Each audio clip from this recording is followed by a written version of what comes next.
Good morning, good afternoon, or good evening, depending on where you are in the world, and welcome to today's Design News webinar, Motion Control Advancers Move Forward, sponsored by Physique Instrumente, Harmonic Drive, and Bokers, and broadcast by Informa.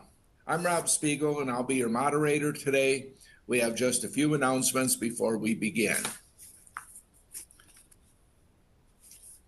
Okay, this webinar is designed to be interactive.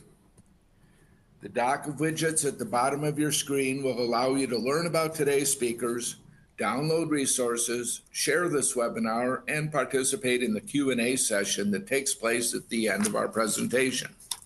The slides will advance automatically throughout the event. Toward the end of our webinar, we'll ask you to complete our survey. Please take a minute to fill this out before leaving us today, as your feedback will provide us with valuable information on how we can improve future events. If you're experiencing any technical problems, please click on the Help widget found at the bottom of your screen, or type your issue into the Q&A area, and we'll be glad to offer one-on-one assistance. Lastly, we're so glad to have you joining us remote today. But did you know we also offer opportunities to learn and connect in person at our live events? Please consider joining us October 21 and 22 in Minneapolis for MD&M Midwest. You can learn more about the event in our resource widget. Okay, on to the presentation, Motion Control Advances Move Forward. Discussing today's topic is Reese Abelnasser, Cliff Jolliffe, Head of Industrial Automation Market Strategy Segment at Physique Instrumente, and Joe Thyssen, Senior Controls Engineer at Jadel. To learn more about our speakers, please visit the speakers widget. Okay, Reese, over to you. Yes, thank you so much, Rob. Just head to my first slide here. I'll just give a brief introduction. So hello, everyone. My name is Reese Abelnasser, as Rob mentioned. I am a mechatronics engineer at Harmonic Drive and the lead engineer on our latest product offering of integrated actuators for our low profile or LPA series. So I'll be pleased to talk about that in the Q&A as well after the presentations. But just to give a brief background and introduction of myself, I come from an engineering background. So conducted engineering at both the Georgia Institute of Technology and Tufts University, mostly in bio-inspired robotics projects for about 5 years. And I have my master's degree in mechanical engineering, just to give you an idea of where I come from. And I would love to speak a little bit more about the exciting advancements happening currently at Harmonic Drive in the field of motion control. So one of our latest offerings, our most recent offering actually in our integrated actuator lineup, is our LPA series. So this stands for low profile actuator. And really what this is a slimmer and sleeker alternative to many of our integrated or our current integrated actuator offerings. And so again, slimmer, sleeker, pancake version. So that's sort of the tagline of this project, low profile. But also one thing I want to stress is the integration of the servo drive, and which is really a game changer in motion control, which really allows you to eliminate the need for a bulky external servo drive. And really what we've done is integrated in our existing servo drive technology into our existing actuator designs with minimal, if any, increase in size. And this comes with a whole host of benefits, which I'm also happy to get into during our Q&A session. The whole host of benefits, which include the elimination of, again, bulky servo drives, control cabinets, which need to house these bulky servo drives, elimination of many of your additional connectors, which require additional connectors that you need to route through your system to each individual servo drive. So again, each actuator, robotic actuator within your system, a robotic arm, may have as many as 20 different actuators in it, each one requiring its own servo drive. When you integrate the servo drive into your actuator, you remove all of these excess connections. So I'm happy to get into a lot of the benefits of integrated drive technology, which we've been developing here at Harmonic Drive. But just for brevity, I'll move on, and we'll just talk about some of the exciting features that we're developing here, and the exciting features that also come standard with our integrated drive products. So dual absolute encoders, these specifications are specifically for our LPA series, which we are releasing very soon. I/O options, including both analog and digital, as well as a variety of homing modes and operational modes, including torque, velocity, position control, cyclic synchronous position, velocity, torque control. But one exciting development that we've been pushing here at Harmonic Drive is EtherCAT. So we're excited to announce the arrival of our EtherCAT product line. So for our both SHA and LPA series of actuators. So these will come standard with both series of actuators. They will be standard product offerings. And if you're unfamiliar with EtherCAT, EtherCAT is an it's a communication protocol developed by Beckhoff, which when compared with more traditional offerings such as CANopen or Ethernet IP, this specific communication protocol it's developed for the specific purpose of real-time industrial automation. So it's much more flexible, it's much faster, and it's something that we're very excited to be releasing as part of our standard integrated drive offering, something that we are developing, something that I've been helping to develop here at Harmonic Drive. And I think that really, that can really summarize a lot of the things that we're doing here to push the envelope forward when it comes to motion control advancements. So developing slimmer, sleeker solutions when it comes to motion control systems, robotic joints, actuators, integrating components into actuators, such as the servo drive, and offering more flexible communication protocols that just allow the roboticists to do more. So with that, I'm happy to answer any additional questions during our Q&A session, but I would like to hand it over to Cliff.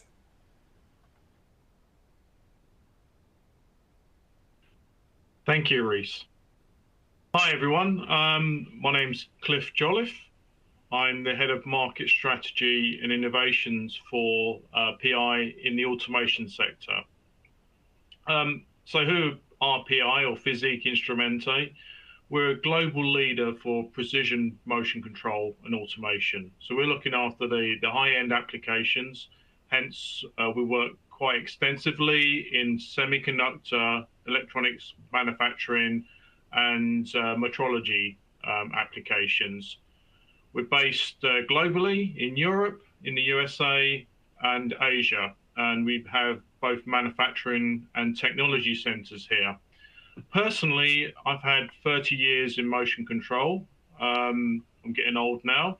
As you can tell from my accent, I'm British, so I've worked for UK companies, German companies, Korean, and US. When I'm not doing motion control, I'm a keen amateur historian, and I also do quite a bit of time out in fields as a metal detectorist. So if you don't want to talk to me about motion control, come talk to me about digging up any land that you have. So if I look at PI's current portfolio, it really is suited to address the challenges that we see today and obviously in the past. And we have a series of technologies which range from hexapods, piezos, linear motor stages, and air-bearing technology.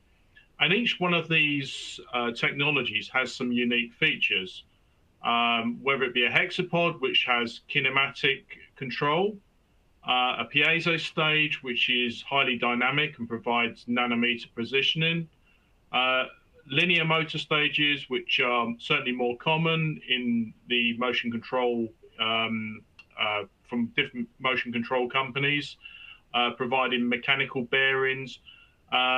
Some of the tricks we can use are magnetic counterbalances when we're using the product in a vertical orientation. And of course, our high-end products utilize air bearings, which give us very accurate motion over long travels. They're very, very flat, provide straight motion, have very low angular reduction, error reduction, but they're passive bearing. So what do we do next? Well, our customers and the new applications that we're seeing really are trying to take some of these attributes from each of these products, and they're suggesting to us that they need it all in one technology. So what else has been happening? Well, we all hear about advanced computing, and this is appearing in the controller for motion control. So we're seeing here much better real-time motion control, and this gives us opportunities to start doing some multi-axis kinematics, utilizing the higher computing power, much better control strategies, the algorithms that we're seeing, and of course everyone's talking about AI and how these are influencing the advanced controllers.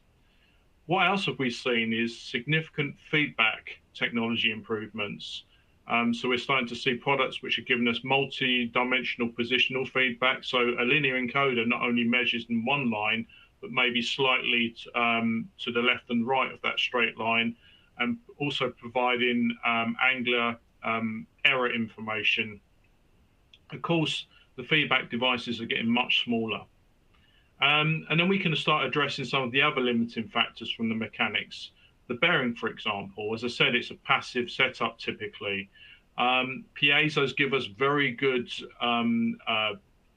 errors over small ranges. So how do we get over that range restriction?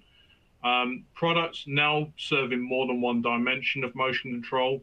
And of course, we have the old age issue of jitter. How do we reduce the jitter so that when we stop, are we really stationary? So we're unveiling a new technology, or a technology that may have been spoken about but has not been realized before. So we're going to be bringing out a range of magnetic levitation, or maglev stages. And this will give us unmatched precision and dynamics over a long travel range, providing ultra smooth motion with exceptional stability. It's really truly a contactless operation, but it has the additional advantages that we don't have to supply some other media, such as oil or air. So there's some big advantages there. As I said, it's going to give us exceptional performance. Now we're talking about picometer level precision, truly. Ultra low jitter and position stability when we're stationary. It also has the ability to control the axis in 6 degrees of freedom. So you really don't have to just travel in a straight line. You can now compensate for mechanical errors, tool misalignments that are put into the systems, and we can really start to eliminate some of these asynchronous errors which restrict performance. It's ideal for sensitive environment because there's no air, for example. We don't have air turbulence, so that we can do measurements at a much lower level. It's clean room and vacuum compatible. So we're really excited to start talking to you out there who may have those applications that really could take advantage of a magnetic levitation system. Okay, with that, I believe I'm going to pass over.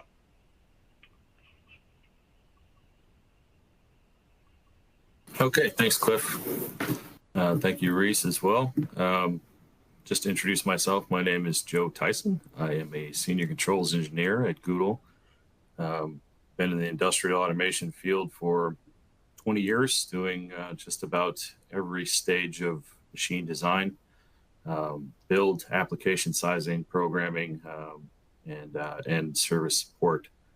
So a little bit more about the company Google. We are known for linear motion technology.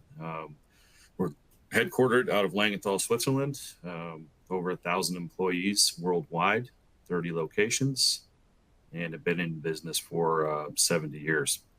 In the US, we're based out of Ann Arbor, Michigan, and there were about 100 employees. We've got quite large manufacturing space at 45,000 square feet, custom machining for up to 16-meter long beams, and 2 additional for smaller parts. as well as in-house paint. In addition to that, Google as a whole is a full-service organization offering engineering, project management, manufacturing, field service, and install. So something unique about Google in the automation sector is that we sort of do everything from the ground up. Google is a manufacturer of rack and pinions, gearboxes, linear guideways, robot tracks, overhead gantries, multi-axis robot gantries, and then we get into full turnkey intelligent integrated systems, as well as our digital products and services.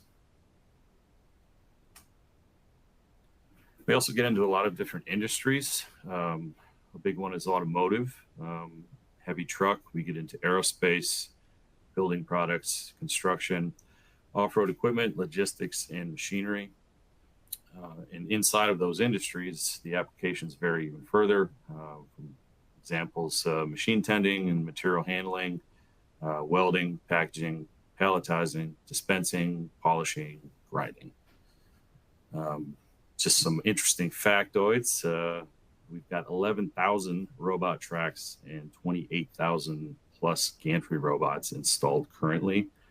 And per year, we are putting down 90 miles of Google Guideway, rail, and rack. So, yeah, that's a little bit about me and about Google. I look forward to any questions you'd have about linear technologies, or my area of expertise is in integrations. So that'll hand it back to Rob. Thank you.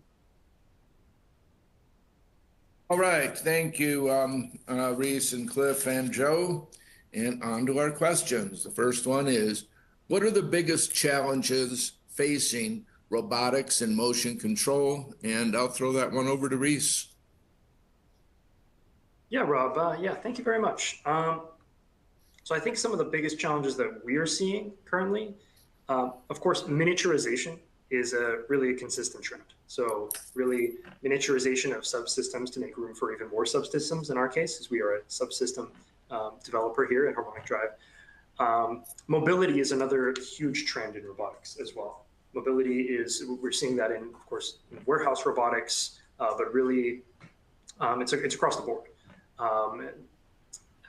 Drone technology as well has really taken off. So when you're thinking about mobile robots, you're not thinking about sort of large, bulky robotics that require a large sort of external control cabinet or anything like that. Also, another trend, bio-inspired designs. Bio-inspired designs such as humanoids or quadrupeds. I'm sure we're all aware of some great examples there, but really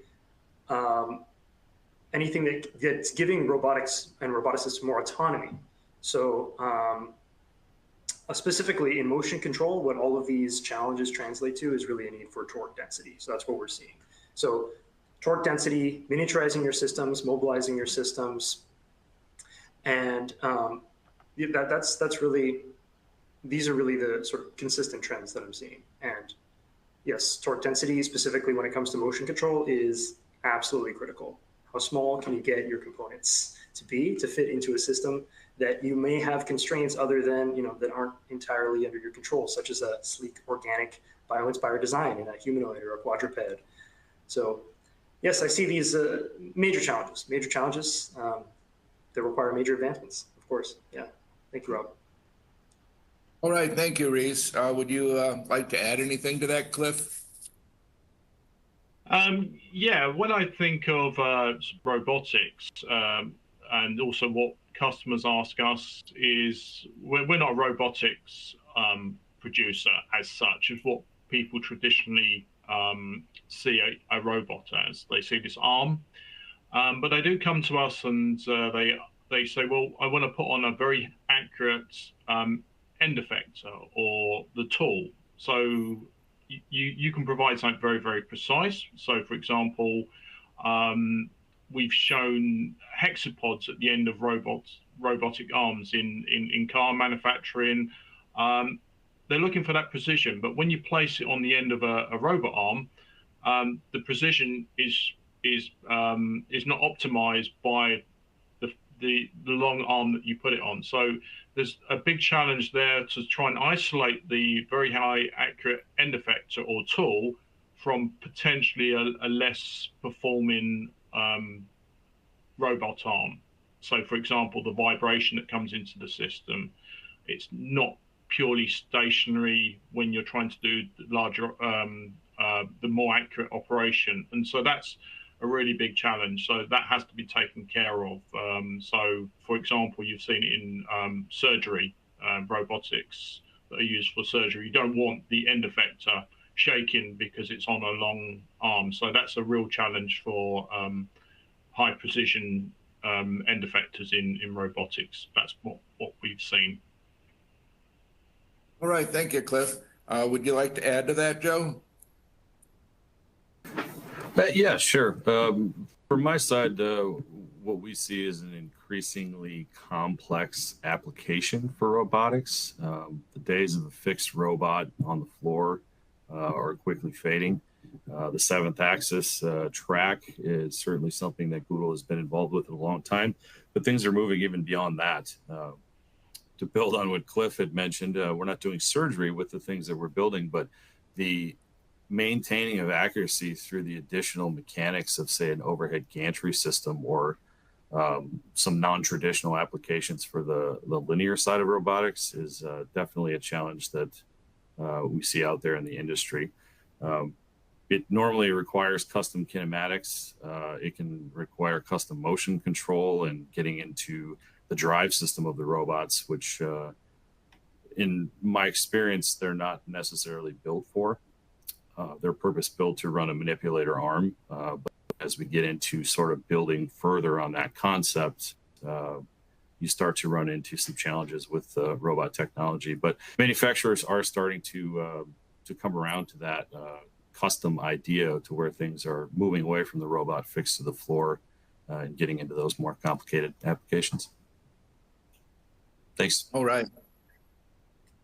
Okay, next question. Can premium motion controllers sufficiently tackle mechanical limitations in advanced automation? And Cliff, you want to tackle that one? That's a really good question, actually. So we believe now that the controller or the computer can solve all our problems, but I'm an electrical engineer, so I like controllers. But really, you have to look at the mechanics. The mechanics are going to dictate some of the limitations that the controller can actually really compensate for. Simply, structural resonances, the rigidity, the stiffness of the mechanical system is still key to the overall performance. Many of the time I've been asked by a customer to, can't you tune it out or tune it up? I mean, and that really just runs into problems. So when we're designing a system, we really have to think about actually the mechanics and not just rely on the motion controller to sort out our bad engineering. If you put, for example, bad components, let's look at the feedback system into a mechanical system. That's all that the controller has to work with. So if you have very poor feedback that has low resolution or has a long latency, that's really going to start affecting the performance of the motion controller. So I would say certainly it can make your life easier, but really you need to start looking at the mechanics as a starting point and then use the controller to improve the performance. All right, thank you, Cliff. Reese, would you like to add anything to that? I think Cliff covered it pretty well, yeah, actually. Okay, how about you, Joe? I will just say I 100% agree with you, Cliff. While I believe that you can achieve some better performance by squeezing more from the same mechanics, it will never be a substitute for a proper sized application. Definitely agree. All right. Okay, next question. What tools or strategies are available to address integration challenges? And I'll throw that one over to Joe. Sure. So the biggest thing that I've seen in recent times is the organizational and collaboration tools, things like SharePoint, Confluence, Azure DevOps, really becoming the norm. The days of sort of doing it in a completely internal design is gone. Everything is collaborated now. Everything is online. And certainly the work from home is the reason that this got pushed this direction. But overall, I see it as a very important tool in actually addressing these challenges outside of your own organization, with your customer, with your vendors, and as well as with internal resources in a global company like Google is. Beyond that, the tools from the manufacturers themselves are a big help, whether it be a robot manufacturer, drive manufacturer, or even a third party that's maybe creating a sizing tool. Those are a really big help in actually addressing some of these challenging designs. In addition to that, the manufacturer tools for documentation, safety testing, and things like this are becoming more of a standard, to where you're not doing all this on your own. Basically, you have the force of the suppliers behind you that understand that they're not supplying just a product. It is really going into an end solution. All right, thank you. And Cliff, would you like to add to that? Yeah, I think that some of the integration challenges actually occur after you put the system together.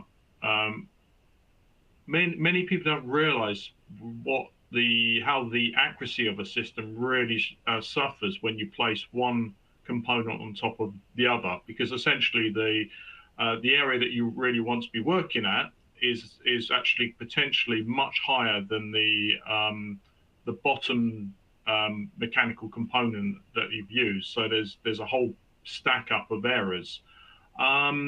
So it's a good strategy for mapping and calibration. That's what really you should be looking for when you have a multi-axis system.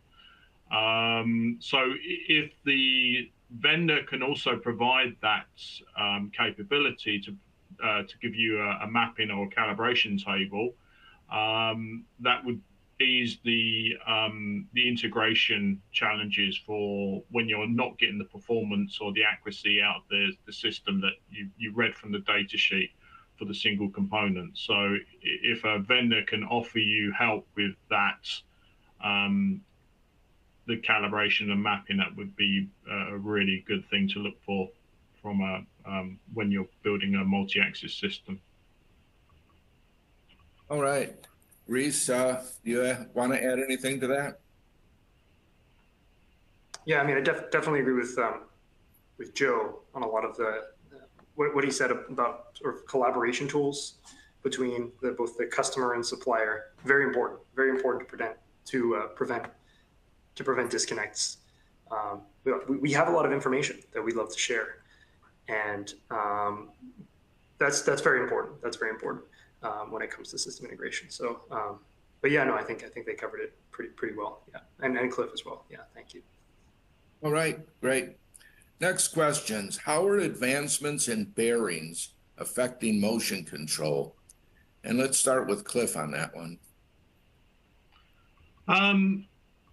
Well, that's I mean, I'm starting to preach about actually the elimination of a bearing. That would be my one way of looking at it. If you can get rid of something, so you don't really have to worry about bearings. So if I can get rid of a bearing, then I don't have to worry about the lubricant. I don't have to worry about air. This could open up significant opportunities in certain environments that we're moving into, certainly say in semiconductor, electronic manufacturing and medical, because then I can start looking at clean room and vacuum operation. Also, if I don't have to worry about acquiring a bearing, it makes potentially the construction of a system much easier. I don't have no bearings to align with another bearing. and also that could have an impact on my supply chain and potentially the manufacturing costs. So always like to try and think, well, can I get rid of something? So in this case, I'd actually look at get rid of the bearing, and then that's a big advancement. All right, great. Reese, anything to add there?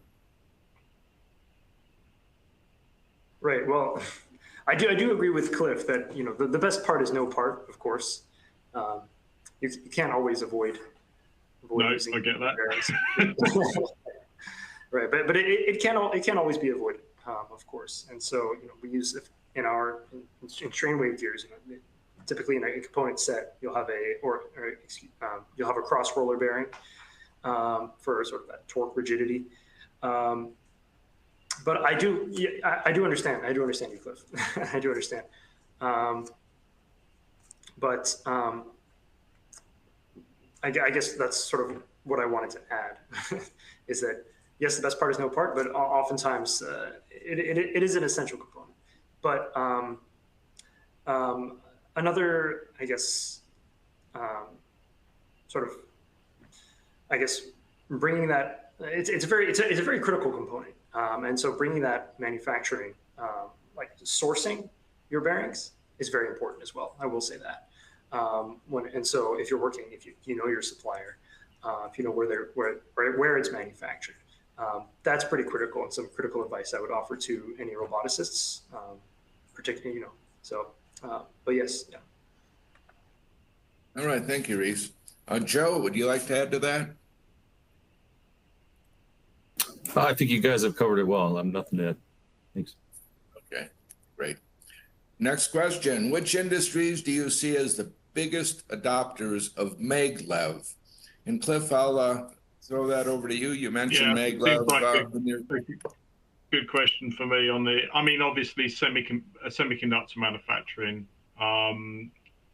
These are the areas we're seeing where the demanding picometer level performance. Certainly, the stability tend to be clean room environments, so they like that compatibility.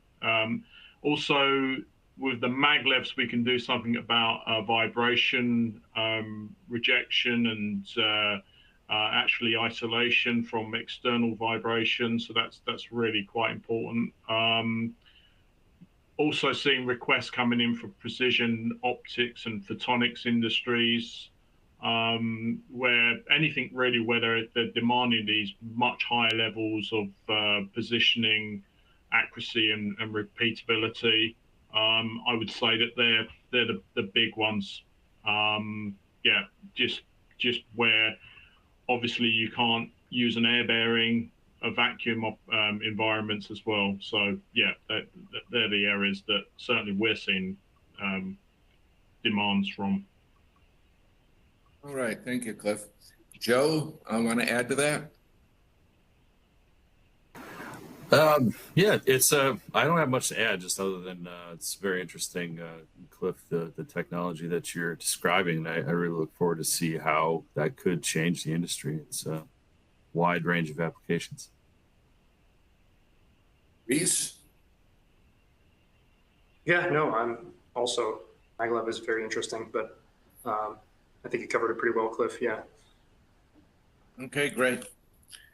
Okay, with high performance motion, what are the most common issues or requests from end users? And I'll throw that one to Joe.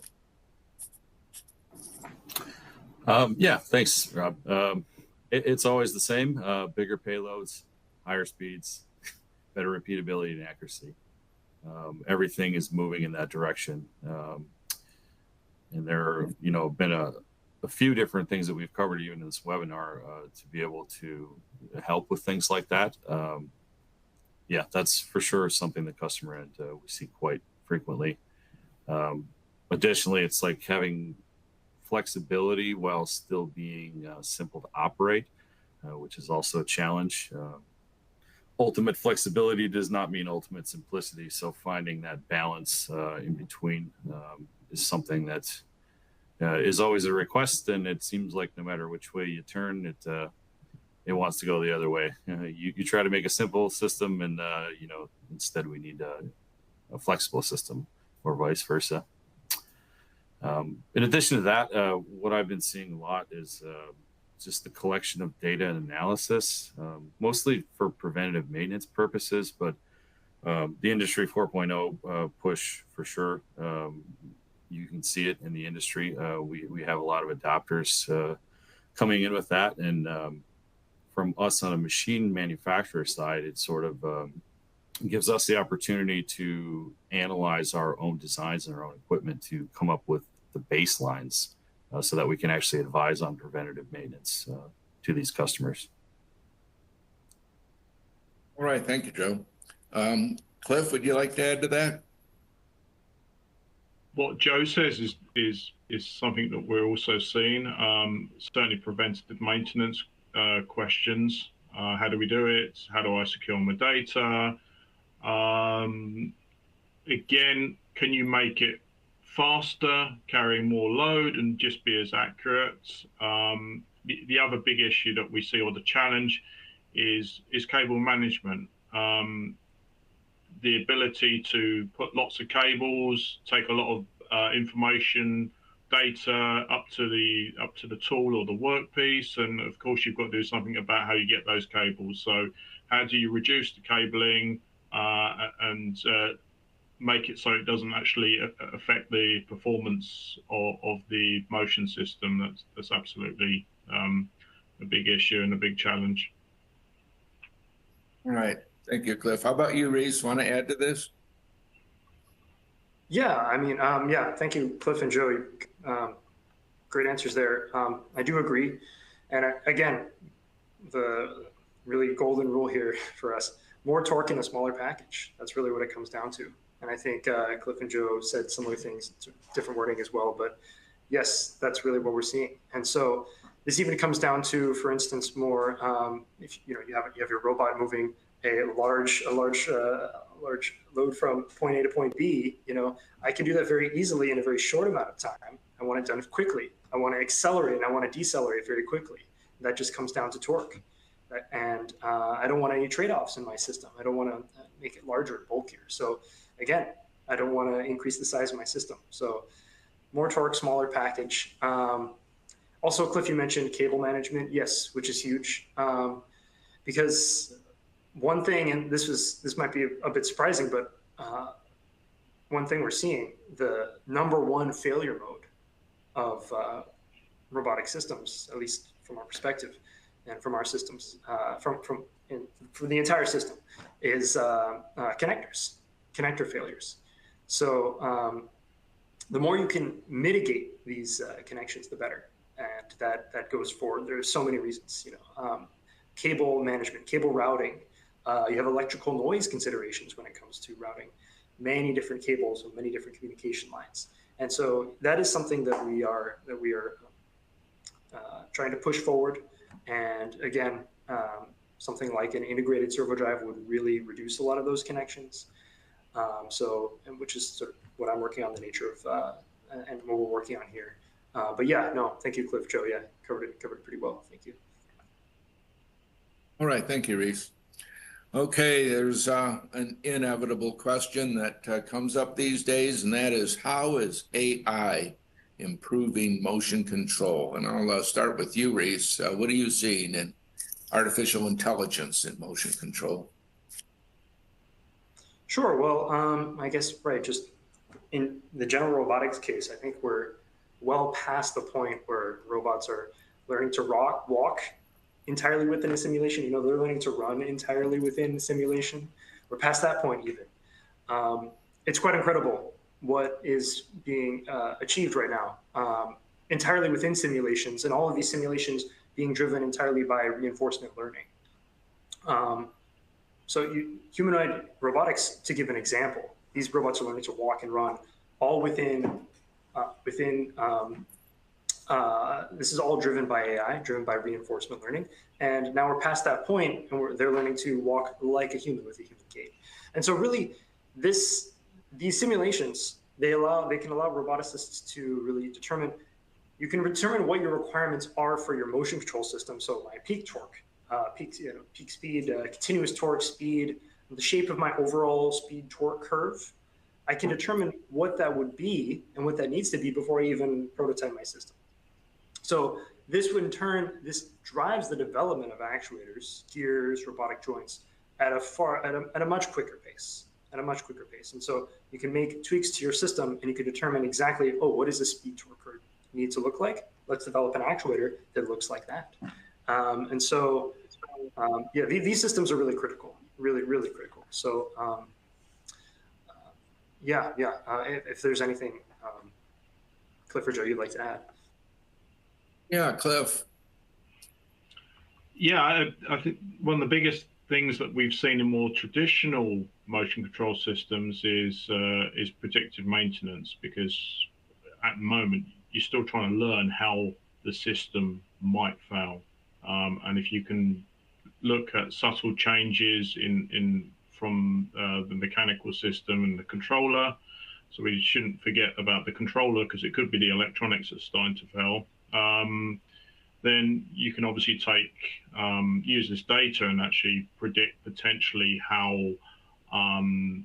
you might want to do some proactive maintenance. Of course, that gives you advantage of reducing these unexpected downtimes. Just improving reliability, and it also could be a component issue that you're having. So to have that data passed back to the vendor could actually help them improve their product reliability and their component selection. So yeah, that's the big thing. Is when you've got a lot of data sets and being able to sort that and see some trends that are happening within the systems that are on the factory or the fab floor. All right, Joe, would you like to add to that? Yeah, you guys actually touched on the 2 points that were in my mind for this. Actually, the sort of like sensor-driven algorithm feedback, which we did in sort of like a humanoid robot setup, to where it can actually take real-time data and adapt your tuning for some changing inertia, and then the data handling and analysis in, like Industry 4.0, preventative maintenance. That's maybe the biggest place I can see a benefit. I've seen a few of those data-driven applications fail because the data is being collected, but it's not being analyzed, and there's no action driven out of it, which makes no sense. You're collecting data without actually doing anything with it. So, and part of that is because it's a tedious, repetitive process, right? With this perfect application, something like machine learning and AI. All right, thank you, Joe. On to the next question. How is EtherCAT helping with motion control issues? And let's start with Reese on that one. Yeah, sure. So I gave a brief introduction of EtherCAT earlier, but it's a communication protocol specifically for industrial automation, so real-time industrial automation. And when you compare it with more traditional options, CAN open specifically is what we like to compare it to, because we offer a CAN open option, but also Ethernet IP or something. But specifically with CAN open, it is 100 times faster, so 100 megabits per second, which is a real game changer. Also, a 100 to 200 times reduction in determinism, which is something you care about if you're building a robotic system, which is really the tolerance of when your signal is received. Another very important feature that gives roboticists just a ton of flexibility, flexible topology. So with more traditional options, as I mentioned, CAN open, you're really only limited to a bus or a line. For technology like EtherCAT, you can configure actuators. You have much more freedom in how you configure your actuators within your system. So line, star, tree, ring, all of these different configurations are possible within if you're using the EtherCAT communication protocol. Also, the distance that you can actually position your actuators or your devices within your system, because they don't have to be actuators, but your devices within your system increases by almost 10 times, specifically when compared to CAN open. So 100 meters is the sort of the maximum distance, where 11 meters for CAN open. So really, it just opens the door to a huge amount of flexibility on the part of the roboticists. And the communication protocol that you choose really has a large impact on your overall system down the line. All right, thank you, Reese. Cliff? Yeah, so EtherCAT is a really useful communications protocol, which allows you to essentially take multiple components from different vendors. I mean, just the three of us here come from very different component suppliers. So a machine builder might not need everything from one vendor. That typically doesn't make sense. You might have part of the machine which is very high performance, like that potentially could use something like a hexapod or even a maglev. But you would then have other parts of the machine where it wouldn't make sense to use a hexapod or a maglev. So you could take a drive system from Harmonic Drive, a linear system from Google, and you could use the common communication protocols such as EtherCAT to just make a much more sensible overall machine. That's where I'd see the biggest advantage of having something like EtherCAT. I would say certainly we understand it, and the other vendors understand it, so you can have a common controller platform. All right, thank you, Cliff. And Joe, would you like to add to that? Yeah. So, Cliff, what you mentioned is absolutely correct from a machine builder standpoint. I do appreciate the openness of that communication standard. It has made things much easier from our end, where we use devices from many different manufacturers. Just trying to do a count in my head of the number of applications we've done with EtherCAT, and it's a lot. I stopped at about 35, just that I've personally worked on. So it is our go-to field bus for our most demanding applications. In our experience, it's orders of magnitude faster than some of the other field buses we would use for similar applications, to the point where it actually enabled us to be able to do real-time motion profile calculation rather than doing like a traditional cam table generation, which just it saves time, right? So it's more time taken out of the cycle rate that we need to achieve. So yeah, definitely a big help for us. Okay, thank you, guys. All right, now on to the Q&A portion of our event, of our webinar. Before we begin with today's Q&A, please direct your attention to our webinar survey available next to the presentation window.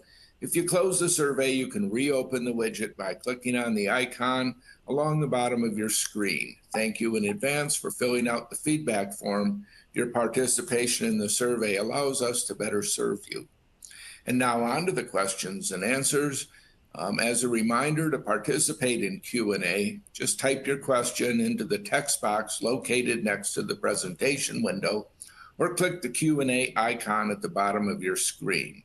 If we're not able to answer all submitted questions during today's webinar, we'll be sure to share them with our speakers, who can reply to you offline. All right, Toe. And first question from the audience is there an expected improvement for sensor fusion to track the movement of more articulated systems? Combine different sensors in a statistical manner. Buddy, Cliff, you want to take a swing at that one? Could you repeat that one again, just so Sure. I get that? Yeah. Yeah. Is there an expected improvement for sensor fusion to track the movement of more articulated systems, or combine different? Okay. Yeah. Absolutely. I mean, when you've got so much more data coming in, the ability to, say, merge all that information into a high-end motion control system, you're going to have a controller that can take that data and actually extract what's important. And also when you have more channels coming into the controller has to be able to handle that higher collection of data rate. It makes a huge difference for the computational power of the controller when you have even three sources of data to make choices for the say the trajectory change or generation or the adjustments that need to happen. So now there's two methodologies of doing it. Before we used to just use the raw computing power of the controller, and now we can be a bit more intelligent and extract the data. AI can certainly help that to make the faster, more intelligent adjustments to the trajectory of the robot or the motion control system. So yeah. Okay, Reese, do you want to add anything to that? I think Cliff covered it pretty well. Yeah. Joe? I'll just say it's a good question. I actually look forward to seeing the same from manufacturers, to see some sort of a statistical approach with multi-sensors. It's not something I've encountered yet, but I agree with your thoughts on that, Cliff. Okay, here's another interesting question. Do you see any room in the motion control world for ultrasonic transducers? You want to take a shot at that, Joe? Ultrasonic transducers. Absolutely. Yes, definitely. I've actually worked on some applications where we used an ultrasonic feedback device for position feedback on a closed loop servo system. So for sure, there is room for that in the world that exists today, as well as tying into sort of the previous question, combining sensor technologies for some sort of a combined feedback system. Yep. All right, Cliff. Yeah, I mean, we're already using ultrasonic motion devices, so yeah, absolutely. We can make very, very small devices, so using that technology. So completely say yes is the simple answer, and we're already doing it. Yeah. Okay, great. And Reese? Yeah, not very familiar with the world of ultrasonic transducers, but yeah, Cliff, Joe, thank you. Very knowledgeable. Okay, here's another question about a specific technology, and that is, are there any trends toward haptic feedback systems?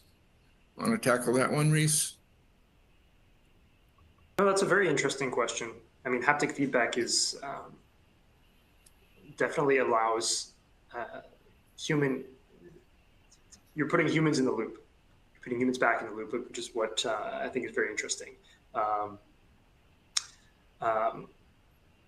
We are seeing some emerging technologies, some haptic feedback gloves, different haptic feedback technologies for surgeons within some surgical robotic systems, so they can accurately determine, the actual torque that is being generated. You might get a control. Your surgeon might have some kind of can look at a dashboard. Oh yeah, this is I'm generating this much torque now from my actuator. I'm pushing this hard, but that haptic feedback is quite critical.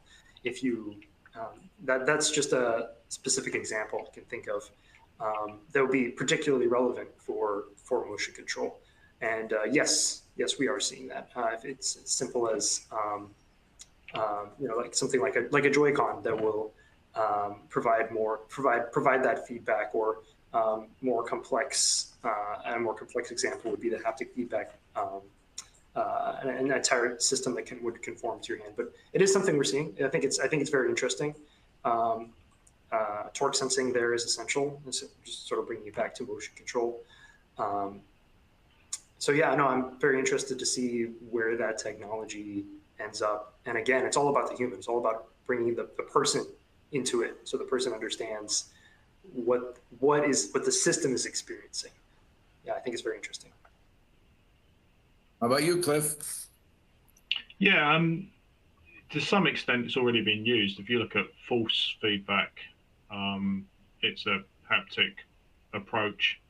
And we're seeing actually new generations of the motion controllers, where they're adding these additional inputs to take into account haptic or additional force type sensors. So there's absolutely more. So we're seeing it in semiconductor for these additional inputs to take into account what I would consider to be haptic. So yeah, that's happening.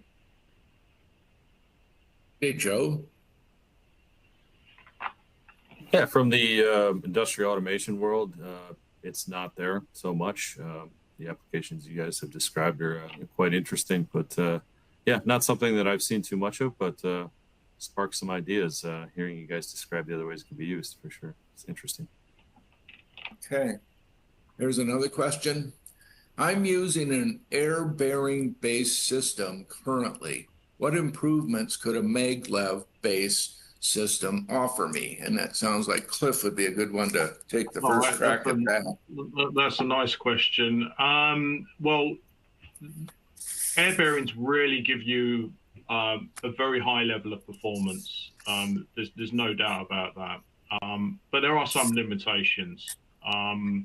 So one of the issues about air bearings is that it does have a jitter.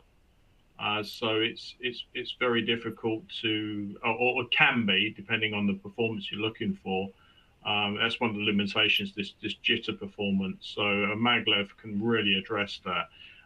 One of the ways that you can get around jitter on an air bearing, and actually, I've just seen I've got a slide here.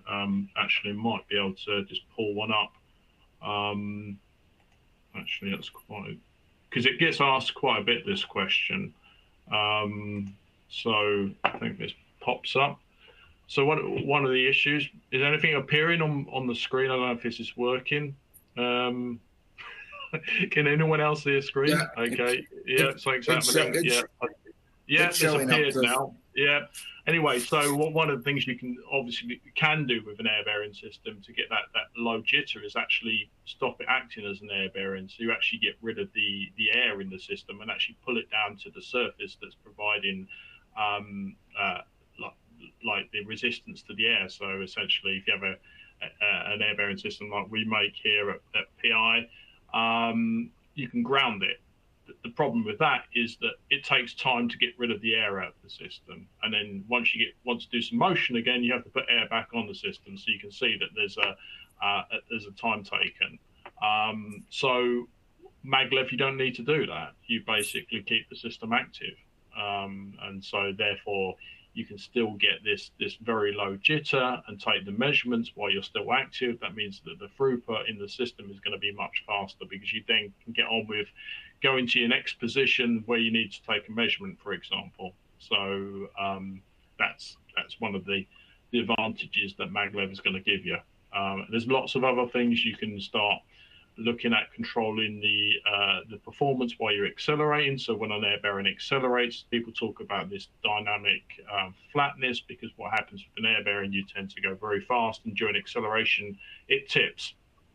And therefore with a maglev you can address that by trying to keep the system very, very flat. So you can start taking measurements or start doing scanning measurements much earlier. So yeah, there's definitely massive improvements even on an air bearing that a maglev could offer you. And the fact that there's no air in the system, you don't have to worry about a compressor. So that's there's some environmental issues that you can overcome with that as well. So okay, thank you. Nice question for me. Thank you, whoever asked that. Okay. Yeah. Thank you, Cliff. And that is all the time we have for questions today. Thank you. We appreciate our panelists' time and expertise on today's topic. Thank you to our sponsors. And that is Harmonic Drive, Physique Instrumente, PI, and Pokers. So thank you, everybody, on that. Within the next 24 hours, you will receive a personalized follow-up email with details and a link to today's presentation on demand. Please feel free to invite your colleagues and peers who may have not been able to attend this event live. Additionally, we hope you'll consider joining us in person on October 21st and 22nd in Minneapolis for MD&M Midwest. Visit the resource widget for details on that. This webinar is copyright 2025 by Informa. The presentation materials are owned by or copyrighted by Informa Markets. The individual speakers are solely responsible for their content and opinions. On behalf of our guests, Reese, Cliff, and Joe, I'm Rob Spiegel. Thanks for your time and have a great day.